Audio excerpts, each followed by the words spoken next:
When partnering with others, what is the best way to split the profits for an investment, especially while underwriting buy and hold investments? Okay, I actually very much remember this question and the context in which it was asked. It was basically, should you, when you're analyzing a property, and let's say I'm looking for $1,000 a month of cash flow, does that mean the property needs to generate $1,000 a month of cash flow, or my individual return is $1,000 a month?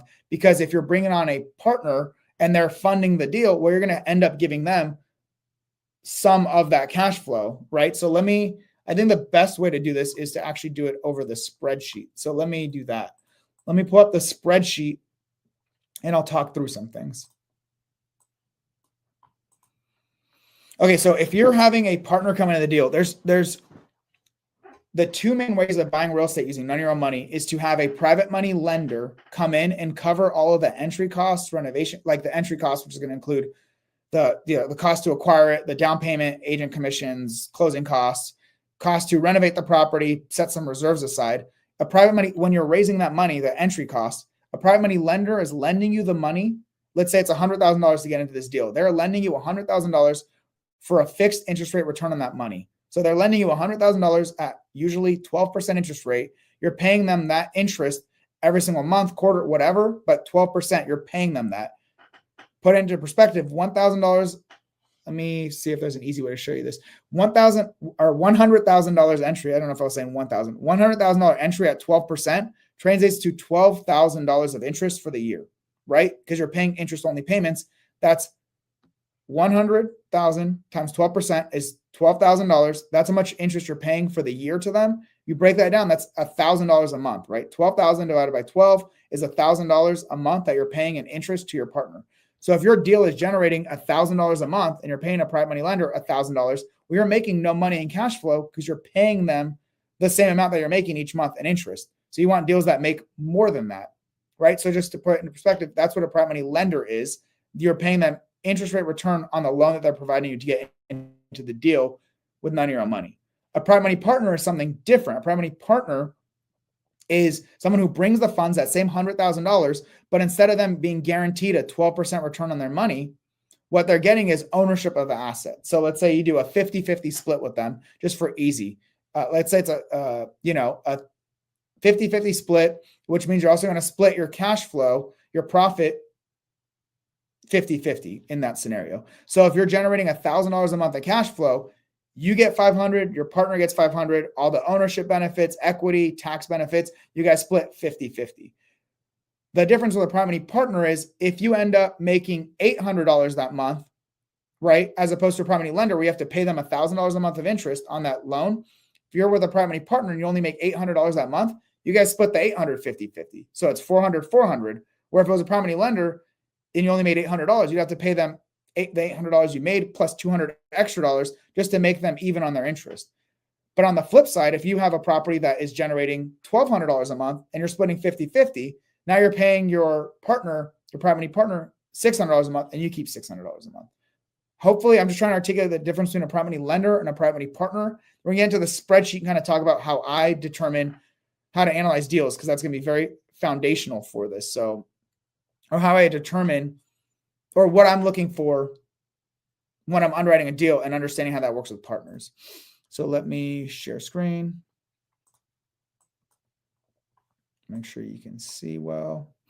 Let me remove this question. It's a lot there. Okay. So we just talked about this scenario is buying this $240,000 property, and the entry cost is $53,327. That includes, you're paying money to the seller. So this $53,000 is what it costs to get into the deal. $24,000 down payment to the seller, $6,000 agent commissions, rehab, closing costs, at whatever reimbursement. So you're paying your transaction coordinator, you're forming your LLC, your inspection. You're paying a wholesaler. You're buying this deal from a wholesaler, so it's $10,000 that you're paying them. And then you have some reserve set aside for the property, which is these carrying costs. So this basically buckets into these three categories. So this is another tab. The $53,000 entry, $48,000 is for acquisitions. $1,000 is just very simple rehab. That's barely enough to just get the property cleaned, but so this is assuming it's a turnkey property. And then the reserves. So you're setting aside $4,000 of reserves, which is basically 3 months of your expenses in reserves, just in case something happens and you don't get your property set up in time. It takes you a little bit to get it set up and then rent it out. So when I am analyzing a property, analysis is basically you're determining the cash flow. What is your monthly profit? What is your income minus your expenses minus your reserves, right? That's what this is. What is your income minus your expenses and additional expenses, property management? I separate that out because some people self-manage, and you're more than welcome to not put property management in there. Although I don't recommend that because, I would recommend only buying properties that can be property managed, so that you're not committed to this job for $245 a month or $3,000 a year. But some people do that to make deals work better for them, and that's perfectly fine. And then subtracting away the reserves. That's your cash flow right here. Income, let me zoom in a little bit more. Income minus expenses minus management minus reserves is your cash flow. So in this scenario, you're making $388 a month after you account for expenses, management, reserves. I also account for cash flow without reserves. So that's 441 if you just added that back, because your reserves basically cover vacancy, so the property being vacant, and the property having money set aside, or 10% of the rental income being set aside for maintenance issues or capital expenditures, where maintenance is like, hey, I'm going to, there's a clogged sink or toilet or whatever. Whereas that's the money for those kinds of maintenance issues. Or capital expenditures are those bigger things that you're going to have to replace, but maybe over a longer period of time. So like your roof, you're going to have to paint the whole property at one point. You have to replace appliances. So it's setting aside money for that. The reason why I also account for cash flow without reserves is because really cash flow with reserves is roughly your worst case scenario. Like this, accounting for subtracting reserves, is your property is vacant, right? Your worst case scenario based on your analysis. So your property is vacant at 8% of the year, which is basically 1 month of the year the property is vacant. So you're losing $2,352 of income, rental income for the year. And you have 10% of your income being utilized, right? Not just set aside, but being utilized for maintenance and capital expenditures, which is using around $3,000 for maintenance and capital expenditures. So this basically gives me the range based on my analysis. What is kind of the worst case scenario if I have to use all of my vacancy, right? The property's vacant for a month and I have to use all my maintenance and capital expenditures, or the best case scenario. We literally had no vacancy and we've had no money spent on maintenance and capital expenditures. In reality, if you're analyzing well, your returns for me have always been somewhere in the middle. Unless something was like totally off, the returns are always somewhere in the middle. It's not going to be the worst case scenario, the 388. It's not going to be the best case scenario, 829. So I like to see that. I like to just understand that range roughly. So that's your cash flow. And then what you're analyzing is your cash on cash return, which is your cash flow times 12, so your annual cash flow divided by your entry cost, $53,327. That, is a 8.7% cash on cash return, right? Your annual cash flow, how much money you're generating in profit, divided by your $53,000 to enter the investment. As you can see here, my goal is at minimum no less than $100 a property, ideally more, but this is a long-term rental, and then at least a 10% cash on cash return for a long-term rental. Depending on your investment strategy, you're going to have different goals, because if you're doing a more advanced strategy or a more higher risk strategy, you're probably going to want more cash flow and more cash on cash return. Or at least that's the way I analyze and how I make my determination. One of my favorite strategies is pad split or rent by the room. And I'm looking for $1,000 a month in cash flow for that property and at least a 15% cash on cash return, because pad split, renting by the room, is inherently a little more risky than just renting out as a long-term rental, since that's the traditional way to do it. So, and I want more bang for my buck if I'm going to do that. Same with midterm rental, same goals here. And then short-term rentals, because I think they're even more volatile or more risky than the others, I want an even higher return on my investment. So let's look at the example of pad split or rent by the room, just to have some bigger numbers to play with. So I'm going to change this analysis to pad split. Don't worry about that unless you're really utilizing this calculator and you have trainings as super investors for how to best utilize this calculator, because there's so much good stuff in there, but it makes it a little harder to use. So the question is basically, if I get back to the question is, When partnering with others, what is the best way to split the profits for an investment, especially while underwriting buy and hold investments? Okay, perfect. So I do the opposite. For me, it's all about the deal itself. You don't even worry about capital partners and splitting anything until you analyze a deal hits your criteria. And for me, my criteria is $1,000 a month of cash flow for a rent by the room property and at least a cash on cash return of 15% or higher. I want my money to be returning me 15% or more than my of my original investment. So if I'm investing $100,000, I want $15,000 being returned for that year. That's what the 15% cash on cash return is. That's the equivalent of that. That's what it's quantifying. How hard is your money, is your original investment working for you? I want to make sure my deals are a solid return. So then the question is, how do you split this? Well, before you even worry about that, make sure it hits your own criteria, because once you do this, once you split this with a partner or pay it as interest to someone else, you are going to end up split like this $1,000 right here in this scenario, 1658. That's going to be split amongst multiple people. That's why it's important to understand the private money lender, private money partner that we talked about in the beginning. So if we just go to a private money lender scenario, let me zoom in and we'll go all the way to the right for that. And that's why this calculator is so powerful. You just plug in your deal analysis for the property and everything's like auto fed for you. So in this scenario, right, because we're doing a pad split, it's not the 53,327 entry cost. It's a higher entry cost because what we're doing is we're building out more rooms. We're adding 4 additional bedrooms and we're furnishing the house and those bedrooms as well. So your entry cost is actually $89,827, and your private money lender is bringing that at a 12% interest rate. There's no origination fee. It's pretty standard, 12% interest rate, no origination fee. And then you're doing a 1-year loan with them. So that means every single month for that $89,827 at 12% interest, you're paying your private money lender $898 of interest every single month.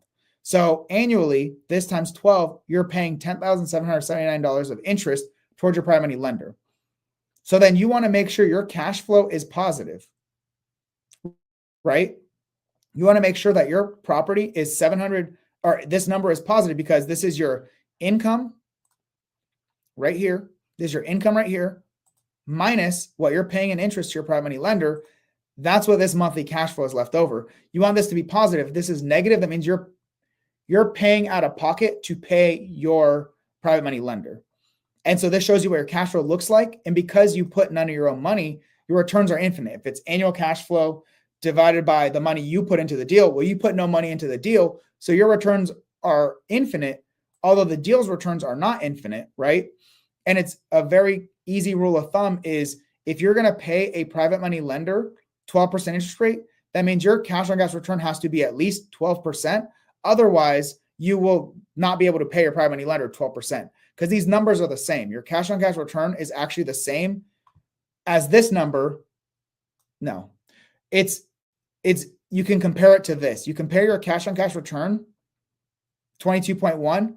If it's greater than 12%, that means you're going to be positive every month. If it's below 12%, that means it's going to be negative. You're going to have to put money in to pay them. And that is primarily because, let's see, your entry, right? Because your cash on cash return is cash flow divided by your entry cost, and your lender is giving you a loan on that entry cost, right? On the entry amount is what they're lending you. So it's the same number, it's the same denominator, but what you're paying them is 12%. So you need your cash on cash to be higher for a private money lender for that to work. Hopefully that makes sense. So if this number, if you generated, let's see,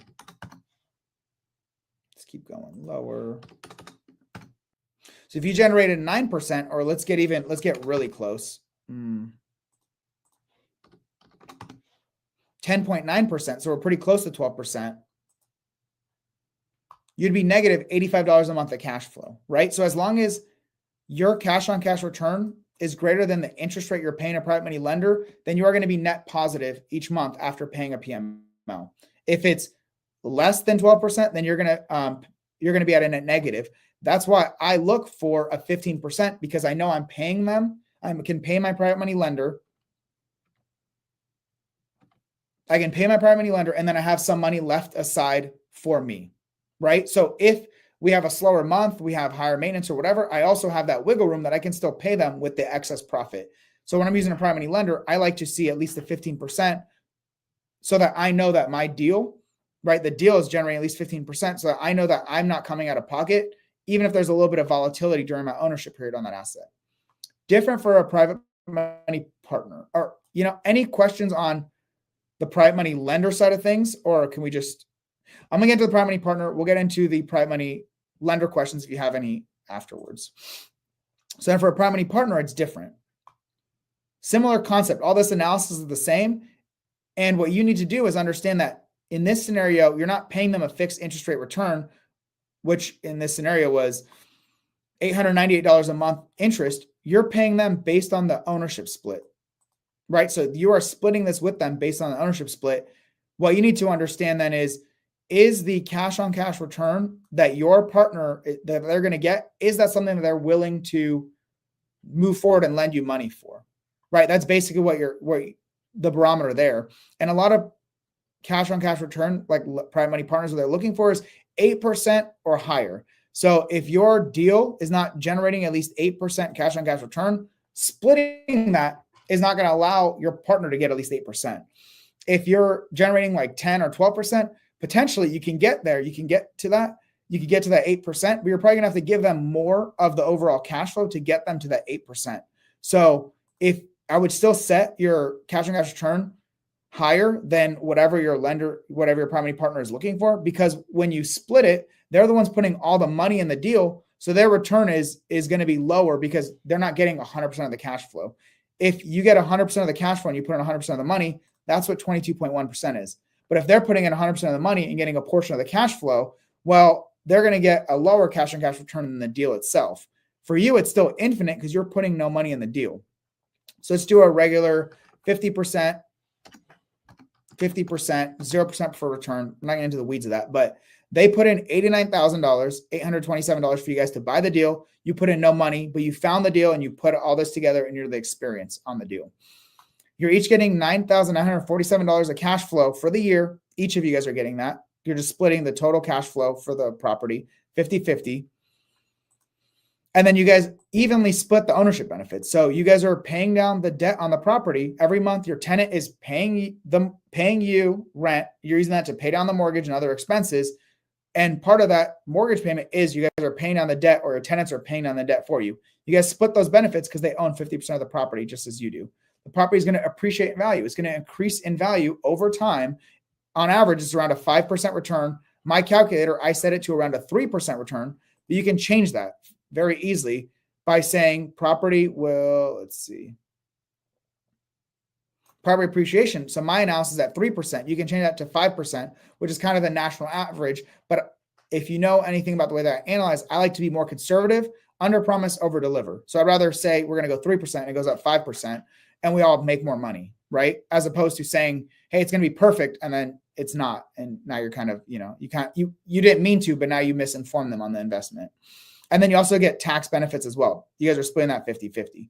So even though the deal itself is $1,658 cash flow and 22.1% cash on cash return, even though they're getting 50%, they're putting in 100% of the deal to get 50% of the returns. So their cash on cash is 11.1%. If you're giving people 11.1% cash on cash return, you should have no shortage. You should have a very solid ability to raise money for private money partners. And if you're offering them 11.1% cash on cash return, and it's not just the cash on cash return, they also get these ownership benefits, right? So their total return on investment, when you account for the cash flow, the debt pay down benefits, the appreciation benefits, the tax benefits, their total return on investment is 20.4%. Once again, for you right here, column D, you're at infinite returns. And then if you know that you have partners that are willing to do deals with you at a 9% cash on cash return and 20.4% return on investment, that's when you start tinkering with the ownership split. Let's say you go 40-40, and now their cash on cash return is 8.9% and the return on investment is 16.3%. Cool. Now that is a route that you can go with that partner if they're willing to accept those terms, right? The cool thing about raising money from private money lenders, private money partners, you're all just people. That's not like a bank. It's not, there's fixed rules. It's what works well for you and your partner. And that's why it's so important that you raise capital so that you understand what you need to do for those investments. Let's see what else is there.